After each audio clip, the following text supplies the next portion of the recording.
MEC 002 paper number master ડિગ્રીના main ઇકોનોમિક્સના સિલેબસમાં આપ સર્વેનું ફરીવાર હાર્દિક સ્વાગત છે. આજે આપણે consumption and risky assets capital asset pricing model એમાં રામસે મોડેલની ચર્ચા કરવા તરફ જઈ રહ્યા છીએ. હવે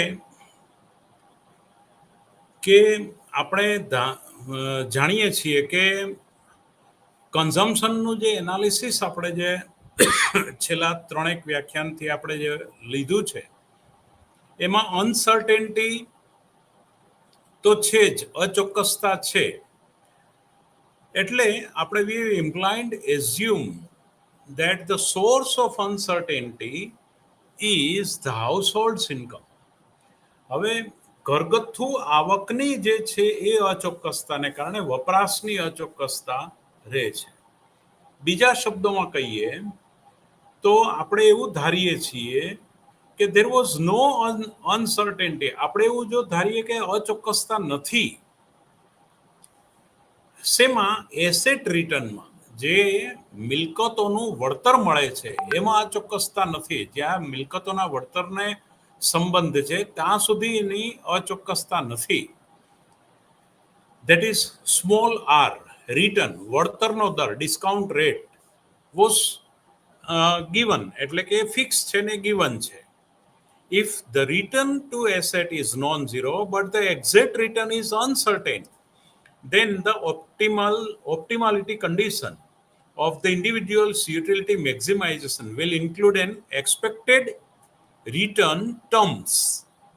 તો એને આપણે યુડેશ C1 CT ટી સમયના વપરાશમાંથી મળતી યુટિલિટીનું, એટલે માર્જિનલ યુટિલિટી, યુડેશની વાત કરીએ છીએ. ધેટ ઇઝ માર્જિનલ યુટિલિટી, એટલે partial derivative of CT with respect to at that time of income, એટલે કે એના આવકના સાપેક્ષમાં જે વપરાશ એનું જો તુષ્ટિગુણ વિધેય છે.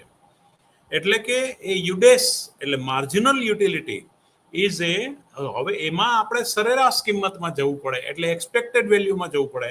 એટલે expected value of 1 plus RT1 RT+1 યુડેસ CT+1 T+1, એટલે હવે પછીના વર્ષની સીમાંત તુષ્ટિગુણ એને ગુણ્યા 1 પ્લસ R1, એટલે કે રિટર્ન, વળતરનો દર, T+1 સમયનો, એની આખાના ગુણાકારની એક્સપેક્ટેડ વેલ્યુ બરાબર થાય, એવું કંઈક સમીકરણ મળે. હવે એ ને બી બંને ઘટના જો સાથે બનતી હોય તો આપણે ગાણિતિક અપેક્ષાના નિયમ પ્રમાણે જાણીએ છીએ કે expected value of AB is expected value of A into expected value of B. જો એ બંને ઘટના સ્વતંત્ર હોય, મ્યુચ્યુઅલી એક્સક્લુઝિવ, એટલે તો પ્લસ કોવેરિયન્સ ઓફ AB, એટલે બંનેની સંયુક્ત ઘટના પ્લસ એ બંનેની વ્યક્તિગત expected value of A into expected value of B plus covariance of covariance of AB. Page number 15 પરની હું ચર્ચા કરું છું. મુખ્ય ટેક્સ્ટ બુકના 98માં પાના નંબર 98 પેજ નંબર પરની ચર્ચા છે. અને તમારા જે આ બ્લોક યુનિટના પાના નંબર 15 પરની 15 પરની આ ચર્ચા હું કરી રહ્યો છું. એટલે આ સમીકરણની રીતે U dash C T is E1 1 plus R1 into E1 U dash C T +1 plus covariance of 1 plus RT+1 અને યુડેસિટી +1. એટલે આ પ્રમાણે હવે ઈડેસ CT જો, એટલે વિદ્યાર્થી મિત્રો તમારા ટેક્સ્ટ બુકની અંદર આ ઇક્વેશન મેં વાંચ્યું અહીંયા આપેલું છે, એની નીચે સાદુરૂપ અહીંયા. હવે expected value of U 1 plus RT+1 ને આપણે સૂત્રનો કરતા બનાવીએ તો પ્લસ બીજી બાજુ આવશે તો માઇનસ થઈ જશે ને ગુણાકાર એ ભાગાકારમાં જતું રહેશે. એટલે એક્સપેક્ટેડ વેલ્યુ ઓફ યુડેસ T+1 ને હું અહીંયા સૂત્રનો કરતા બનાવું છું. એટલે બાકીનું આ ગુણાકાર અને નીચે ગુણાકારવાળી ટર્મ નીચે ભાગાકારમાં આવી જશે અને પ્લસ વાળી ટર્મ માઇનસ થઈ જશે. હવે એ હું વાંચી રહ્યો છું. તો expected value of 1 plus R T plus 1 એટલે વળતર જે ફિક્સ છે, બીજી આવકો અચોક્કસ હોય પણ વળતર તો ચોક્કસ છે, માટે આપણે એની એક્સપેક્ટેડ વેલ્યુને સૂત્રનો કરતા બનાવીએ છીએ.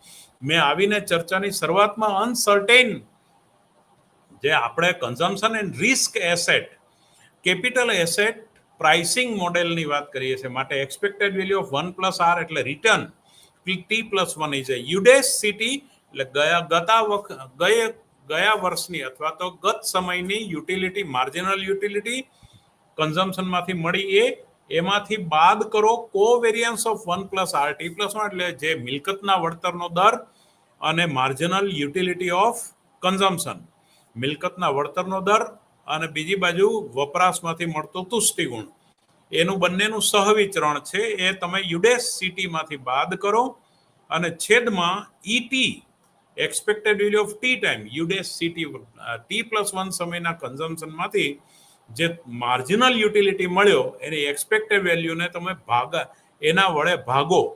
એક તો ટી સમયનો વપરાશ માંથી મળેલી માર્જિનલ યુટિલિટી, એમાંથી બાદ વળતર, મિલકતમાંથી મળતું વળતર ટી પ્લસ 1 સમયનું ને ટી પ્લસ 1 સમયની વપરાશ, એનું સહવિચરણ, એને તમે ટી સમયના વપરાશમાંથી બાદ કરો અને એને ભાગ્યા ટી પ્લસ 1 સમયના વપરાશની સીમાંત તુષ્ટિગુણને ભાગો, એટલો તમારો 1 પ્લસ આર ટી પ્લસ 1 વધારાનું વળતર જે છે એની એક્સપેક્ટેડ વેલ્યુ થાય. વાસ્તવિક ટર્મમાં તમે વિચારો તો આ એક્ઝેક્ટ તમને આ સૂત્ર સમજાય. તો 1 plus e expected value of R T plus 1 is a this. મેં તમને વાંચી સંભળાવ્યું એટલે એ 7.15 નું સમીકરણ થશે. Now a expected value of R T plus 1 that is what? Rate of interest. I bar t plus 1 that is expected value of r t plus 1 is equal to 1 plus I bar t plus 1 એટલે કે યુડેસ સિટી હવે I bar c t plus 1 નો marginal utility એટલે એ જે છે વળતર અને એના વપરાશમાંથી મળતો તુષ્ટિગુણ એટલે 1 પ્લસ આ બંને 1 પ્લસ આર ટી પ્લસ 1 અને યુડેસ સી ટી પ્લસ 1 કોવેરિયન્સ હંમેશા શું થઈ જશે? રિસ્ક ફ્રી એસેટ માટે આ 0 હશે, એના વપરાશમાંથી મળતો તુષ્ટિગુણ ને વળતર એ બંનેનું સહવિચરણ 0 હશે, એટલે એને એ તમને 0 મૂકો તો તમને U dash C T upon expected value of U dash city plus 1 that is 1 plus I bar.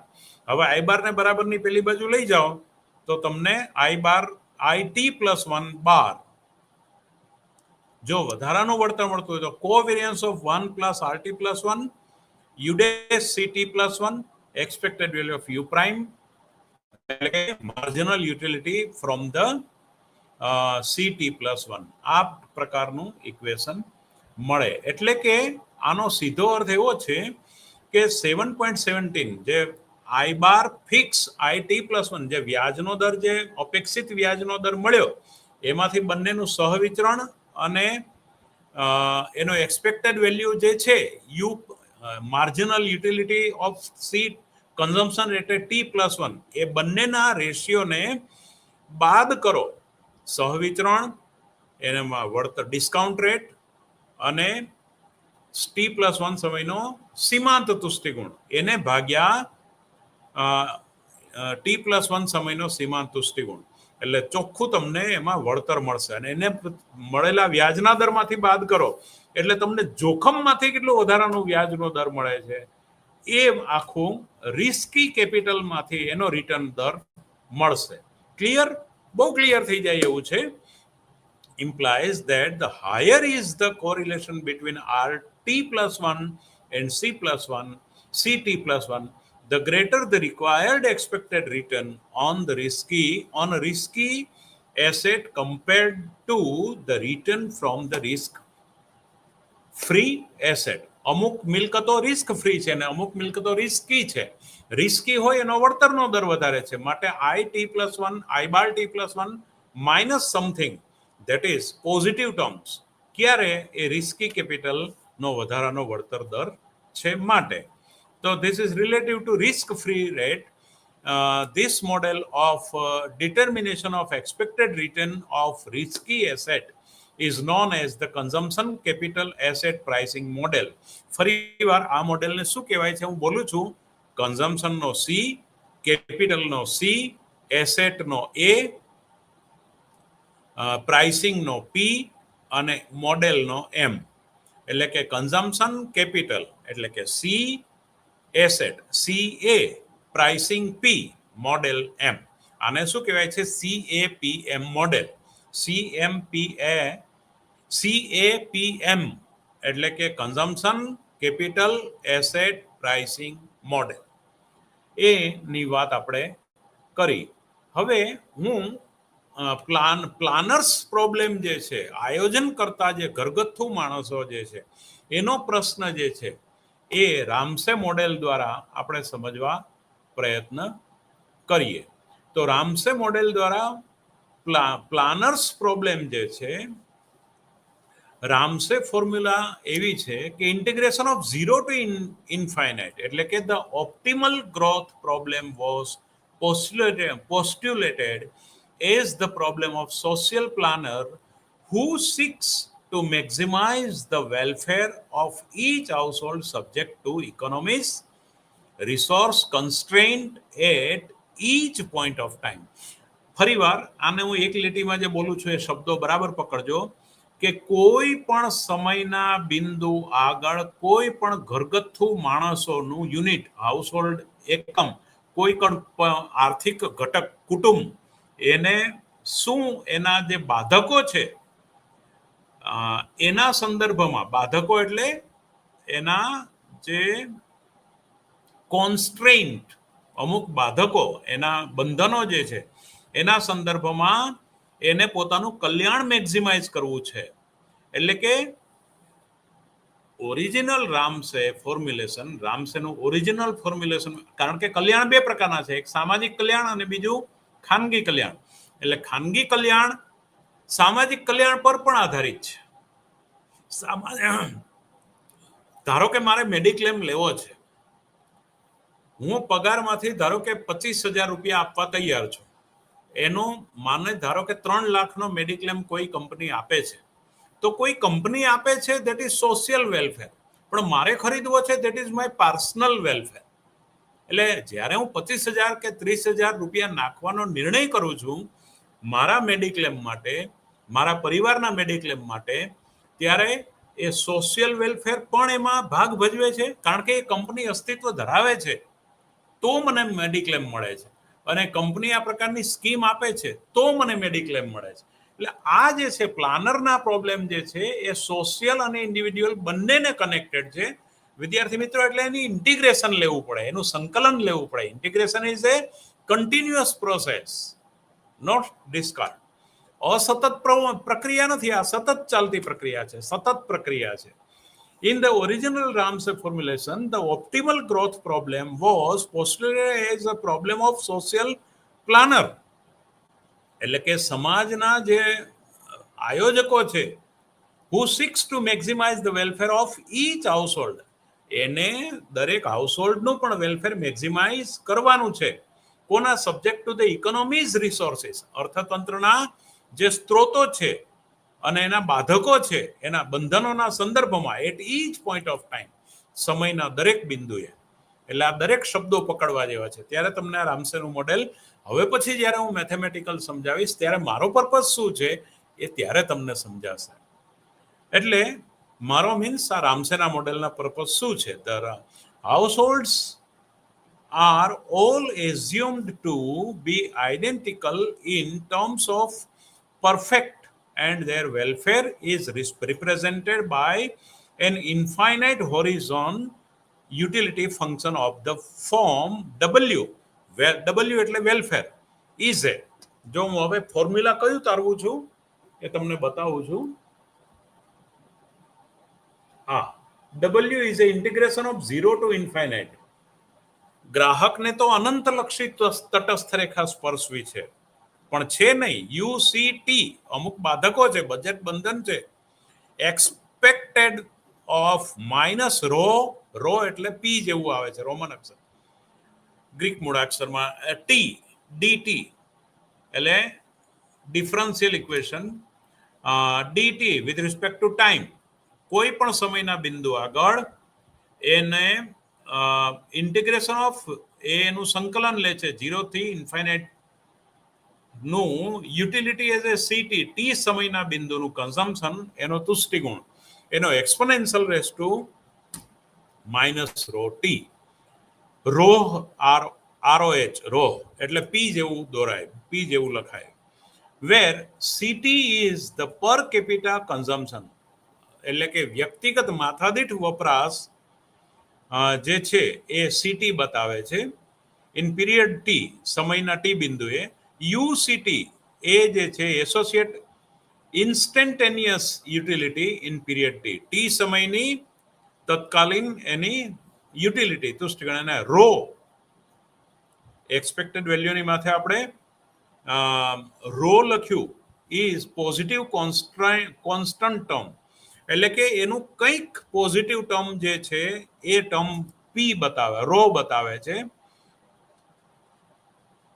Subject discount rate of household or its rate of time preference એનો સમયના બિંદુ અને એના વળતરના દર before we proceed further it is important to explain the presence of the discount factor in household's welfare function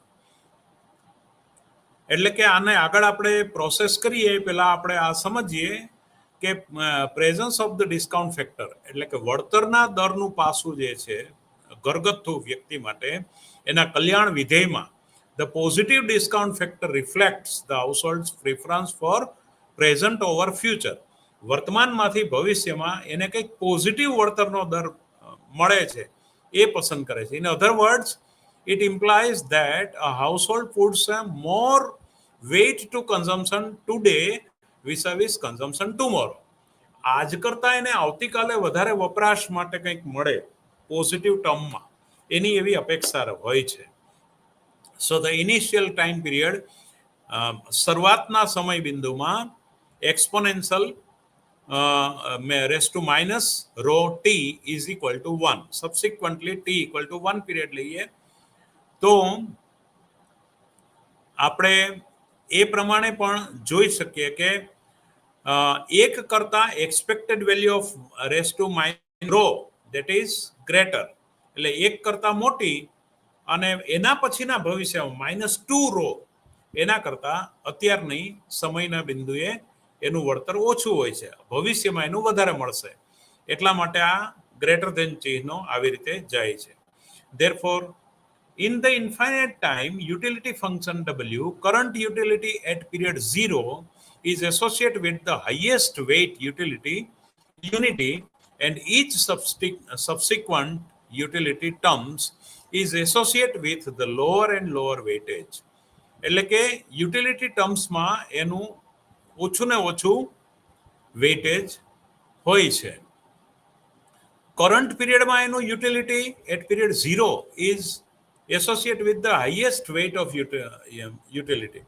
એટલે કે ભવિષ્યમાં એને વધારે ઊંચામાં ઊંચું વળતર મળશે વર્તમાન તબક્કે એને 0 વેલ્યુ છે અને ઈચ સબસિક્વન્ટ યુટિલિટી ટર્મ દરેક જે સબસિક્વન્ટ યુટિલિટી ટર્મ છે એ ઓછી ને ઓછી એનું વજન રહેશે એટલે કે બહુ જૂની તમે કાઢો તો એની સાથે ભવિષ્યમાં બધા અમુક વર્ષ પછી એનું વજન શૂન્ય થઈ ગયું એનું મહત્વ શૂન્ય થઈ ગયું શૂન્યની નજીકનું હોય છે the social planner maximize the integral ડબલ્યુ હવે સોશિયલ પ્લાનરની સાથે સાથે વાત કરે છે રામસે કે સોશિયલ પ્લાનર જે છે ઇન્ટિગ્રલ મેક્સિમાઇઝ ડબલ્યુને વેલફેર હાઉસહોલ્ડના ડબલ્યુ વેલફેરને મેક્સિમાઇઝ કરવા પ્રયત્ન કરે છે but he is constrained by the fact that at each point of time the economy's total consumption and total investment cannot exceed its total output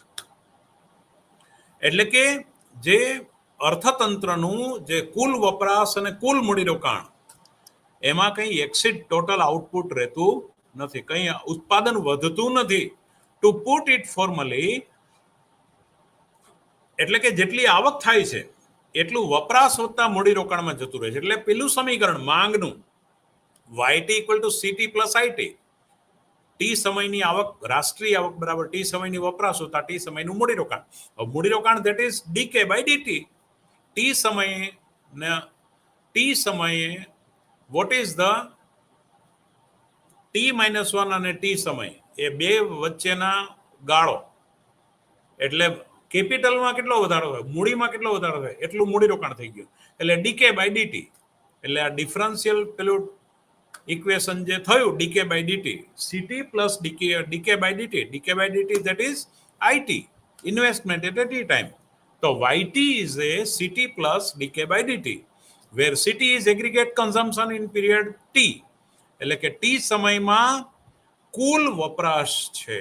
city consumption is amount of investment in period T which augments the capital stock K of economy. એટલે કે અર્થતંત્રનો જે મૂડીનો જથ્થો છે, એટલે જથ્થાની સંજ્ઞામાં વાત નથી કરી, એમાં પર લેબર કેટલું આવશે economy. And YT is total output proceed in period T. YT જે છે એ ટોટલ ટી સમયનું કુલ ઉત્પાદન બતાવે છે, આવક બતાવે છે. નાઉ ટોટલ પોપ્યુલેશન ટી સમયમાં જો એલ હોય તો 1/L into DL by DI. તો ઇન્વેસ્ટમેન્ટમાં એક એકમનો ફેરફાર થવાથી લેબરમાં કેટલો ફેરફાર થાય એને ગુણ્યા 1/L, એટલે કે મૂડીરોકાણની શ્રમ સાપેક્ષતા 1/L DL by DI is a n, small n. મૂડીરોકાણની શ્રમ સાપેક્ષતા to grow a positive exogenous rate n. એટલે આ પોઝિટિવ હોય એનો અર્થ કે પર લેબર જે ઇન્વેસ્ટમેન્ટ છે એ વધતું રહે છે. એનો અર્થ કે ગ્રોથની પ્રક્રિયામાં જે પ્રવેગની વાત કરીએ છીએ ને, કે ગાડી ધીમે ધીમે પેલા ગેરમાંથી બીજા ગેરમાં, બીજા ગેરમાં ત્રીજા ગેરમાં, ધીમે ધીમે સમયના T+1 બિંદુએ ગાડીનો વેગ વધતો જાય છે, પકડાતો જાય છે. એનો અર્થ કે પર લેબર ઇન્વેસ્ટમેન્ટ વધતું જાય છે. એ તમારી અર્થતંત્રની ગાડી વિકાસની દિશા બતાવે છે. This is very deep analysis. 1/L DL by DI, that is ઇન્વેસ્ટમેન્ટના એક એકમના ફેરફારથી લેબરનો કેટલો ફેરફાર એને ગુણ્યા 1/L, that is labour elasticity. ઇન્વેસ્ટમેન્ટની લેબરની મૂલ્ય સાપેક્ષતા, એટલે કે મૂડીરોકાણની શ્રમ સાપેક્ષતા, એને આપણે એન કહીએ છીએ. Output at any point of time, કોઈ પણ બિંદુ પરનું આઉટપુટ જે છે is produced using the existing capital and labour at that point of time. એટલે કે કોઈ પણ સમયના બિંદુ આગળનું જે પોઈન્ટ છે, આઉટપુટ છે, એ સમયના બિંદુએ મૂડી અને શ્રમ અસ્તિત્વ ધરાવતું. YT is a function of KT and LT. એ સમયના બિંદુ આગળ અમુક મૂડી અને અમુક શ્રમ અસ્તિત્વ ધરાવતો હશે. F is a continuous, concave and exhibit constant return to scale. જો CRS કોન્સ્ટન્ટ સ્થિર કદ મળતરનો નિયમ લાગુ પડતો હોય તો small y is a y/L per labor. We have explained the neoclassical production function.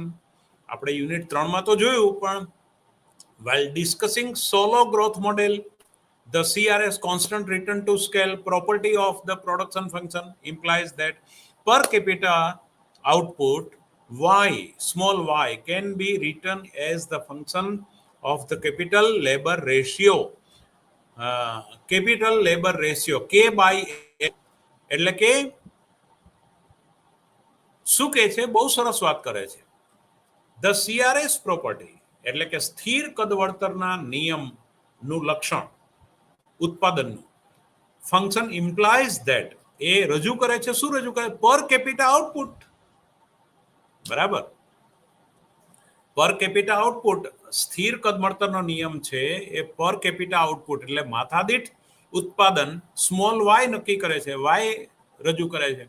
Can be return as following capital labour ratio. કેપિટલને labour વડે ભાગી કાઢો એટલે કુલ મૂડીને શ્રમ વડે ભાગો, એટલે લેબર બાય લેબર 1. તો y is a y/L, small y is a capital Y upon L is a function of capital L labor upon labor, that is capital by labor.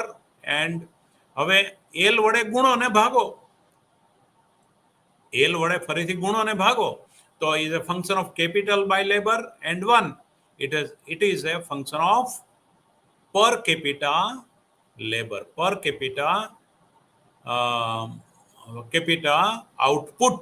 What is per capita output is a F small k. જો આખી process અહીંયા તમારી બુકમાં આપેલી જ છે, હું તમને બતાવું છું. હું આ વાંચી રહ્યો છું વિદ્યાર્થી મિત્રો. આ ફંક્શન આખું તમારી બુકમાં આપેલું છે, આ પણ આપેલું છે. એ હું વાંચીને સમજાવું છે કે small y is a capital Y by L. L વડે હું ભાગું છું કારણ કે y is a function of capital and labour f k l ભાગ્યા L. હવે કેપિટલ ભાગ્યા L ભાગ્યા L એટલે 1, લેબર ભાગ્યા લેબર 1 થઈ ગયું. હવે લેબર વડે ગુણો ને ભાગો એટલે L by L. So it is capital by labour and 1. Labour વડે ગુણો ને ભાગો એટલે એક લેબર ઉડી જશે, એટલે કેપિટલ એટલે ઇઝ એ સ્મોલ એફ કે. હવે partial derivative F with respect two કે એટલે કે મૂડીમાં એક એકમનો ફેરફાર થવાથી આ વિધેયમાં કેટલો ફેરફાર થાય એ એફ ડેશ કે બતાવે છે. હવે એફ ડેશ કે જે છે એ પર કેપિટા આઉટપુટ છે. એફ કે જે છે પર કેપિટા આઉટપુટ છે. તો પર કેપિટા આઉટપુટમાંથી જો કેપિટલના મૂડીના સાપેક્ષમાં વિકલન કરું તો મને સીમાંત માથાદીઠ ઉત્પાદન મળે. સીમાંત, જો આ સીમાંત માથાદીઠ ઉત્પાદન ગુણ્યા સ્મોલ કે કેપિટલ બાય લેબર, એટલે એફ કે જે છે પર કેપિટા આઉટપુટ જે છે એમાંથી પર કેપિટા સીમાંત પર કેપિટા આઉટપુટ એને ગુણ્યા કે આટલો ટર્મ બાદ કરીએ તો એ partial derivative F with respect to L લેબરના એક એકમમાં વધારો થવાથી કે ઘટાડો થવાથી વિધેયમાં શું ફેરફાર થાય એ બતાવે. Now the continuity and concavity properties of, એટલે કે એની કોન્વેક્સ નથી, અંતર્ગોળ નથી, એટલે બહિર્ગોળ નથી, ઉગમ બિંદુથી જોતા બહિર્ગોળ નથી, પણ આ અંતર્ગોળ રેખા છે, અંદરથી વળેલી છે ઉગમ બિંદુથી જોતા, એટલે એની કોન્કેવિટી છે. અને બીજું કે સ્થિર કદમળતરનો નિયમ છે. નાઉ ધ કન્ટિન્યુટી એટલે કે કન્ટિન્યુઅસ આ છે, એ ક્યાંય તૂટતી નથી આ રેખા. F L K ensure that F K is also continuous and concave. F K પણ સતત અને અંતર્ગોળ છે, એટલે કે એમાં હવે પછી કદ મળતર ઘટતું જાય છે. Additionally V assume that f0 is 0, f'0 is infinite, f' infinite is 0. The first of these assumption implies that no production is possible with zero capital labor ratio. Capital labor no zero ratio થી કોઈ પણ પ્રકારનું production possible થતું નથી. એટલા માટે f0 is 0, f'0 is infinite, f' infinite is 0. આ મેથેમેટિકલના નિયમ પ્રમાણે. Now the last two assumptions are known as the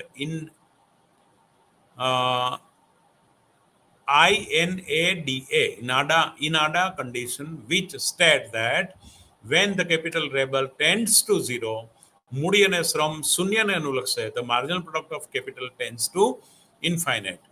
મૂડી અને શ્રમ એટલે કે એનો ગુણોત્તર, મૂડી શ્રમનો ગુણોત્તર 0 ને અનુસરે, એટલે કે 0 લેબર જેમ ઓછા થતા જાય એમ કેપિટલનું આઉટપુટ ઇન્ફાઇનાઇટ થતું જાય. High capital labour ratio implies that corresponding marginal product of capital approach 0. લેબરનું પ્રમાણ જેમ મોટું થતું જાય, કેપિટલ લેબર રેશિયો મોટો થતો જાય. એનો અર્થ એવો થયો કે corresponding marginal product of capital approach 0, એટલે કે મૂડીની સીમાંત ઉત્પાદકતા શૂન્યને અનુસરે છે. Now CT plus DK by DT is YT, એટલે જે લક્ઝરી ગુડ છે. હવે કાર, દાખલા કે લક્ઝરી કાર એ લક્ઝરીઝ ગુડ છે, પણ સામાન્ય કાર તો અત્યારે નોકરિયાત કે કોઈ સામાન્ય જોબ કરનાર માણસ માટે એક વપરાશી વસ્તુ થઈ ગઈ. કોમ્પ્યુટર એક લક્ઝરી ગુડ હતી ભૂતકાળમાં, એ અત્યારે વપરાશી વસ્તુ થઈ ગઈ. તમારે કોમ્પ્યુટર દ્વારા જ બધું થાય કામ. એટલે આ બધી વસ્તુ એટલે વિકાસને ભવિષ્યનો વિકાસનો તુષ્ટિગુણ અને વર્તમાન વિકાસના તુષ્ટિગુણ વચ્ચેનું ડિફરન્સિએશન, આ મુદ્દાઓ જે મેં છેલ્લે કીધા એ રામસેનું મોડેલ સમજતા પહેલા તમે જો એ વિચારશો તો તમને રામસેનું મોડેલ ખરેખર આર્થિક ઘટનાઓના સંદર્ભમાં સમજાશે. બાકી માત્ર ગણિતમાં તમે અપડાઉન કર્યા કરશો તો એ બહુ સમજાય એવું નથી. પણ છતાંય મેથેમેટિકલી પણ તમારે પ્રૂવ કરવાનું છે. એટલે એ પણ વાત છે. Steady state, a long run equilibrium point where all the relevant dynamic variable remain constant over a time. એટલે કે એ અચળ રહે છે સમયના બિંદુ સાથે. ફેઝ ડાયાગ્રામ કોને કહેવાય? a diagram which plots the dynamic difference or differential equations. અલગ અલગ વિકલ સમીકરણોને આપણે આકૃતિમાં બતાવીએ in order to characterize the direction of movement of the variables over time. એટલે કે વિવિધ ચલોનું જે મૂવમેન્ટ છે એને અલગ અલગ ચલોની ગતિને વિકલ સમીકરણ દ્વારા બતાવીએ જે ફિગરમાં, એને ફેઝ ડાયાગ્રામ કહેવાય. PHASE, phase diagram. Golden rule કયો? When the marginal product of capital in an economy is equal to the rate of population growth, this is also the point where the steady state value of per capita consumption is at its maximum. મૂડીની સીમાંત ઉત્પાદકતા જ્યારે મહત્તમ હોય, at an economy is equal to the rate of population growth, વસ્તી વૃદ્ધિના સંદર્ભમાં, બરાબર? એટલે કે વસ્તી વૃદ્ધિનો દર બરાબર માર્જિનલ પ્રોડક્ટ ઓફ કેપિટલ થઈ જાય. This is golden rule. This is also point where the steady state value of per capita consumption, એટલે માથાદીઠ વપરાશ જે છે, is at its maximum, એની મહત્તમ હોય. જ્યારે મૂડી વૃદ્ધિનો દર અને વસ્તી વૃદ્ધિનો દર સમાન થઈ જાય ત્યારે માથાદીઠ એની વપરાશ મહત્તમ હોય. This is golden rule. Now modified golden rule. When the marginal product of capital in an economy is equal to the sum of the rate of population growth, એટલે કે મૂડીની સીમાંત ઉત્પાદકતા અર્થતંત્રમાં એ કોના બરાબર હોય? વસ્તી વૃદ્ધિના દરના સરવાળા બરાબર હોય. સરવાળા બરાબર. કોઈ પણ રેટ ઓફ ટાઈમ પીરિયડ, કોઈ પણ સમય બિંદુએ એ વસ્તી વૃદ્ધિના સરવાળા બરાબર થતો હોય તો that is a modified golden rule છે. No Ponzi game condition, a condition that rules out the situation where an individual keeps on borrowing to meet previous debt obligations and eventually in the long run end up with negative assets. A condition that rules out of situation, પરિસ્થિતિની બહારની વાત. કોઈ પણ વ્યક્તિગત borrowing જે છે, દેવું, એ આગળના દેવાનું કારણે એના આશીર્વાદ રૂપ અને eventually in the long run ends up, લાંબા ગાળે જે પતી જવાનું હોય એ ભરપાઈ થવા વિથ નેગેટિવ એસેટ. કંઈક મૂડીને વેચો અથવા મૂડીને ઓછી કરો તો જ તમે દેવું ભરપાઈ કરી શકો. તો no Ponzi game condition, that is no Ponzi. કંઈક વેચો અને બાકીનું દેવું ભરપાઈ કરો. એક સોનાનો હાર ઘરમાંથી વેચો અને કોકને 2 લાખ રૂપિયા આપો, પણ સોનાનો હાર તો ઘટ્યો ને ઘરમાં. એટલે એવું દેશમાં કોઈ મિલકત ઘટાડીને તમે વિદેશી દેવું ભરપાઈ કરો તો નો પોન્ઝી ગેમ કન્ડિશન. નાઉ રિકાર્ડિયન ઇક્વિવેલન્સ. રિકાર્ડોનું ઇક્વિવેલન્સ શું છે? રિકાર્ડોનું જે સમતુલા એ શું છે? હું આ બધું એકદમ શોર્ટ કીમાં સમજાવી રહ્યો છું, જે તમારી ટેક્સ્ટ બુકમાં પાના નંબર 28 પર કી વર્ડ્સ આપ્યા છે એના સંદર્ભમાં. રિકાર્ડિયન equivalence, a situation where the government's policy to influence some economic output or outcome is nullified by the actions of the private agent so that there is equivalence between the pre-policy competitive and post-policy economy. એટલે રિકાર્ડિયન ઇક્વિવેલન્સમાં રિકાર્ડોએ એવી વાત કરી કે એવા પ્રકારની પરિસ્થિતિ જ્યાં સરકારની નીતિઓ કેટલાક જે આર્થિક ઉત્પાદનો છે એ નલિફાઈડ કરે છે એના પ્રભાવથી, જે પોલિસી એનો પ્રભાવ by the action of private agent, એટલે કોઈ પણ ખાનગી એજન્ટ દ્વારા, so that there is a equivalence between the pre policy competitive, એટલે કે હરીફાઈયુક્ત જે આગળની નીતિ અને હવે પછીની નીતિ જે છે એ competitive and post policy economy, એટલે પ્રી પોલિસી અને પોસ્ટ પોલિસી ઇક્વિલિબ્રિયમમાં પોલિસીમાં ઇક્વિવેલન્સ, એની બંને વચ્ચેનું ઇક્વિવેલન્સ, સમતુલા, એટલે કે એવા પ્રકારની પરિસ્થિતિ કે જે સરકારની નીતિ જે છે એ આર્થિક ઉત્પાદનને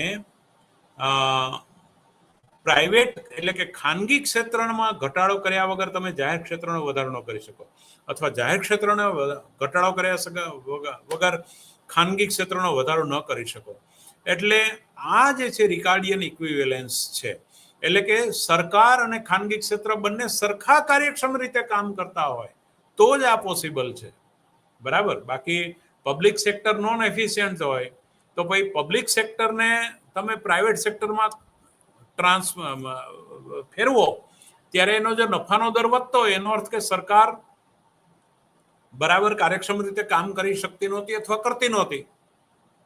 જો સરકારી ક્ષેત્રમાં કોઈ પણ વસ્તુને મૂકો કે ખાનગી ક્ષેત્રમાં, બે ટીપડાને તમે પાઇપથી જોડી દો અને બંનેમાં પાણીનું લેવલ સરખું હોય અને બંને સપાટી સુધી ભર્યા હોય તો હવે આ ટીપડામાં વધારાનું 2 ગ્લાસ પાણી નાખો કે આમાં 2 ગ્લાસ પાણી નાખો, એ બંને ગ્લાસ આર્કિમિડીઝના નિયમ પ્રમાણે નીચે જ જવાના છે, બરાબર. તો પછી આ રિકાર્ડો આને ઇક્વિવેલન્સ કહે છે કે સરકારે આનાથી વધારે ચંચુપાત ન કરવો જોઈએ માર્કેટમાં. એટલે ઘણી વખત માત્ર સરકારનું તમે કહો છો તો મૂડીવાદ અને સામ્યવાદ વચ્ચેનો પણ આ ડિફરન્સ પાડવો મુશ્કેલ બને. બધું સરકાર કરે તો ખાનગી પેઢીઓ શું કરે? પણ એની સમતુલા એવી જગ્યાએ હોવી જોઈએ કે જેથી કરીને એકમાંથી તમે 1 ગ્લાસ પાણી કાઢો એની અસર બીજા પર પડે, એટલે કે એના નફા પર અથવા એની કાર્યક્ષમતા પર પડે. This is Ricardian equivalence. Now આના માટેની કેટલીક ઉપયોગી બુક્સનું તમને લિસ્ટ પણ આપેલું છે. હવે આ બધું જ જે છે તમે આ બધું સરસ રીતે ઇન્ફાઇનાઇટ હોરિઝોન્ટલ પ્રોબ્લેમ પણ આમાં આપેલો છે. નાઉ યુનિટ નંબર 9 ની અંદર ધ ઓવરલેપિંગ જનરેશન મોડેલ, એની આપણે ચર્ચા, જો કે બધી જ તો આપણે નહીં કરી શકીએ કારણ કે આપણી પાસે માત્ર 7 થી 8 મિનિટ, 8 જ મિનિટ છે હવે. પણ આ મોડેલની અંદર યુનિટ નંબર 9 પેજ નંબર 115 અને મુખ્ય ટેક્સ્ટ બુકનો તમારો આ યુનિટ, આ બ્લોકનું પેજ નંબર 32, એના પર યુનિટ 9 થી હું નેક્સ્ટ લેક્ચરમાં ચર્ચા કરીશ. ધ ઓવરલેપિંગ જનરેશન મોડેલની આપણે વાત કરીશું, એના ઓબ્જેક્ટિવની, introduction, structure of the model, એ મોડેલનું સ્ટ્રક્ચર શું છે, dynamic inefficiency in overlapping generation model, social security, સામાજિક સુરક્ષા, એ અને એની બહુ સરસ વાત આમાં આપણે કરીશું. આપણો હેતુ શું છે? ધ સ્ટાન્ડર્ડ 2 પીરિયડ, 2 સમયના બિંદુ આગળ રેલવેના પાટાની એકબીજાના ઓવરલેપિંગ થતા હોય. ઓવરલેપિંગ એટલે એકબીજાને છેદે, પણ છતાંય રેલવેના પાટા એવા તો હોય કે 2 પેરેલલ ચાલતા જ હોય. એટલે સરકારી ક્ષેત્ર અને ખાનગી ક્ષેત્ર બંને પેરેલલ ચાલવા જોઈએ. તમે એકનું બીજામાં કે બીજાનું ત્રીજામાં પેલું ખોની રમત હોય ને, પાછળ રૂમાલ રાખીને બીજાને ખો આપો. હવે શિક્ષણમાં દાખલા તરીકે સરકાર ધીમે ધીમે વિડ્રો થઈ રહી છે ઉચ્ચ શિક્ષણમાંથી, તો એ રૂમાલ કોની પાછળ મૂકી રહી છે? ખાનગી ક્ષેત્ર પાછળ. સેલ્ફ ફાઇનાન્સ કોલેજો આવી રહી છે, સેલ્ફ ફાઇનાન્સ હોસ્પિટલો, મેડિકલ અને શિક્ષણ એ ખાનગી ક્ષેત્રની દિશામાં થોડોક એનો વ્યાપ વધે છે, પણ એમાં ઓવરલેપિંગ થવાની સાથે પેરેલલ ચાલે છે government sector. The standard 2 period overlapping generation model with production, ઉત્પાદનની સાથે. નાઉ the concept of dynamic efficiency and examine whether the dynamic efficiency property holds for an overlapping generations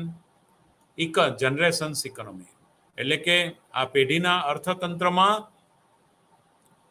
concept of dynamic efficiency એટલે કે જે કાર્યક્ષમતામાં બદલાવ આવે છે એનો ખ્યાલ એ શું છે. Examine whether the dynamic efficiency property holds for an overlapping generations economy. આ પેઢીના અર્થતંત્રમાં આ કોઈ પણ હોલ્ડ કરે છે, એની પ્રોપર્ટી છે, એફિશિયન્સી જે છે એ કામમાં આવે છે.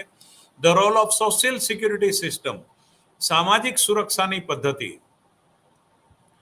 નો રોલ, એની ભૂમિકા in the overlapping generation framework in eliminating dynamic inefficiency. જે બિનકાર્યક્ષમતા ગત્યાત્મક બિનકાર્યક્ષમતાની સાથે એ જે છે the role of social security.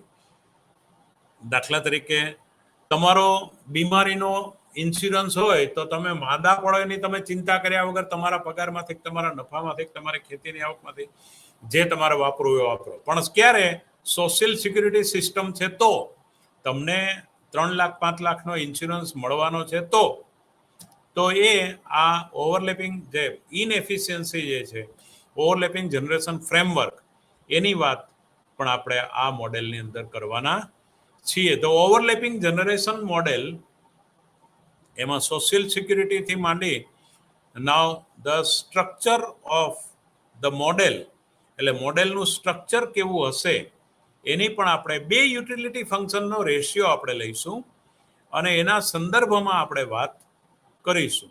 હવે આ જે બધા મોડેલો એકબીજા ઉપર આધારિત છે, એટલે આ મોડેલને સમજ્યા વગર, આગળનું મોડેલ સમજ્યા વગર તમે આ મોડેલમાં એન્ટર થઈ શકો નહીં.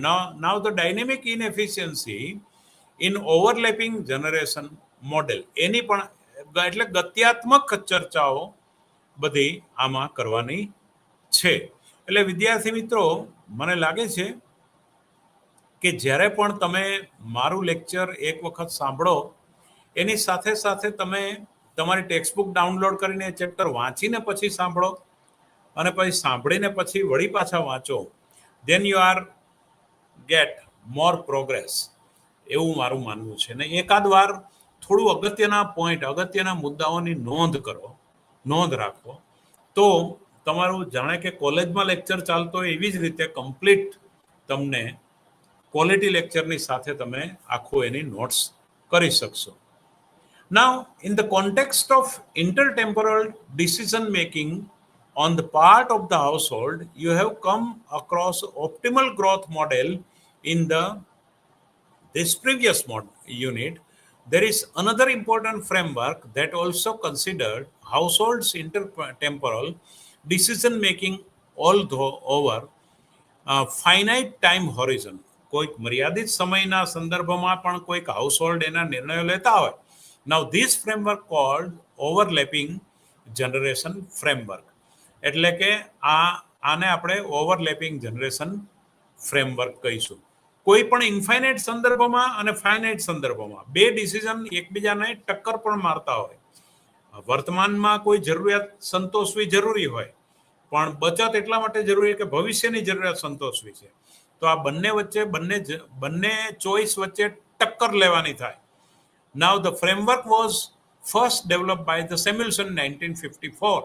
1954માં સેમ્યુઅલ્સને એક્સરસાઇઝ કરી અને આ ફ્રેમવર્કને તારવ્યું, which has subsequently been widely used in macro dynamics. એટલે કે સમગ્રલક્ષી ગત્યાત્મકતાની અંદર આનો ઉપયોગ થાય છે. In the overlapping generation framework, individuals have a finite time horizon in the standard case a 2 period time horizon, એટલે બે સમયના બિંદુ વચ્ચેના સમયગાળા વચ્ચે એના ફ્રેમવર્કમાં આપણે ઇન્ડિવિડ્યુઅલ ફાઇનાઇટ ટાઈમ હોરિઝન, કોઈ પણ મર્યાદિત સમયના સંદર્ભમાં, but the society lives forever, સમાજ તો કાયમ, આપણે નહીં હોઈએ તોય ચાલશે અને આપણે નહોતા તોય ચાલતો હતો, આપણે તો વચ્ચેનું એલિમેન્ટ છીએ.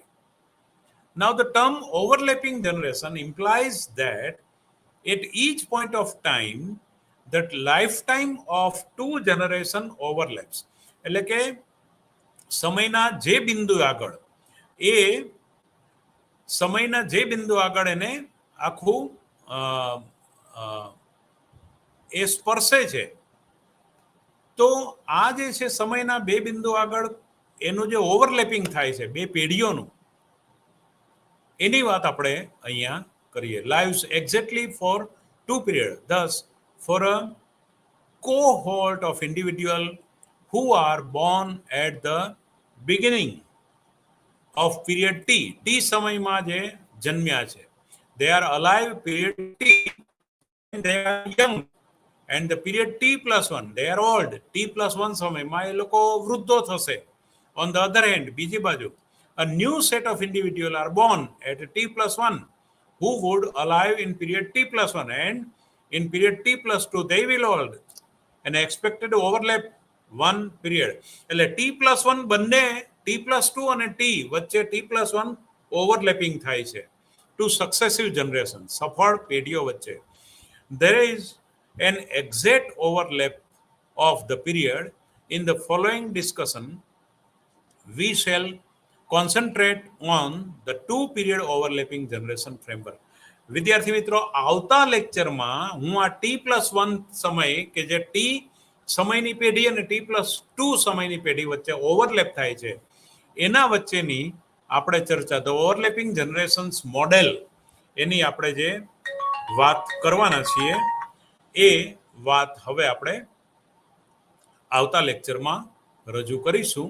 વિદ્યાર્થી મિત્રો, અત્યારે હવે મારાથી બનતા પ્રયત્ન કરી અને રામસે મોડેલ અને થોડો જે મેં પૂર્વ ભૂમિકા બાંધી ઓવરલેપિંગ જનરેશન મોડેલની, જે 1954ની અંદર સેમ્યુલ્સને એની એક્સરસાઇઝ કરી, એની પૂર્વ ભૂમિકા મારી સમજણ શક્તિ પ્રમાણે મેં કરી છે. કંઈ પણ ક્ષતિ રહી ગઈ હોય તો ક્ષમ્ય ગણશો. Thank you. આભાર.